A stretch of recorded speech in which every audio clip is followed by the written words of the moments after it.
me now is journalist and political commentator Deirdre Mitchell-MacLean. Deirdre, welcome. Thank you for being here. Carney is meeting with President Xi of China tomorrow. What are you expecting to come out of it?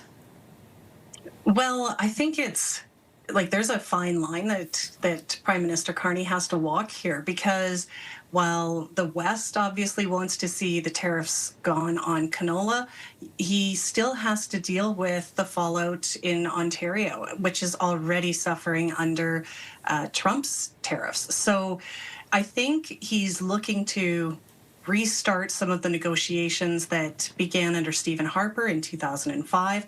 I think he's looking to really try and bolster that relationship that they can now have with a new leader here in Canada.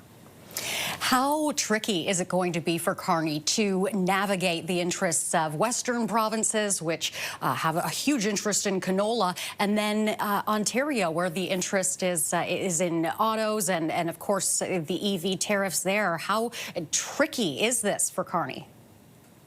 It's huge. It's because there has always been some trade-offs between, certain sectors, less when we were dealing fairly with the United States.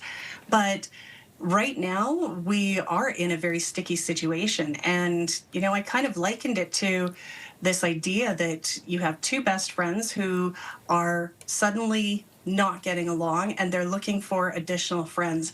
And now all of the things that they did when they were great friends, like the EV tariffs, suddenly now becomes an issue where it wasn't one before.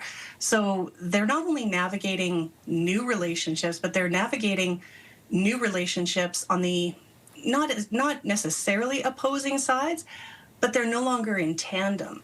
And I mean, that causes problems not just here in Canada, but potentially in U.S. relations as well. So this is not an easy space for him to be in. And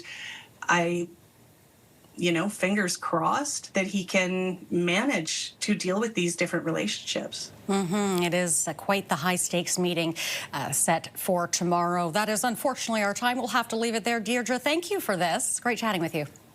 Thanks so much, Renee. That's Deirdre Mitchell-MacLean, a journalist and political commentator.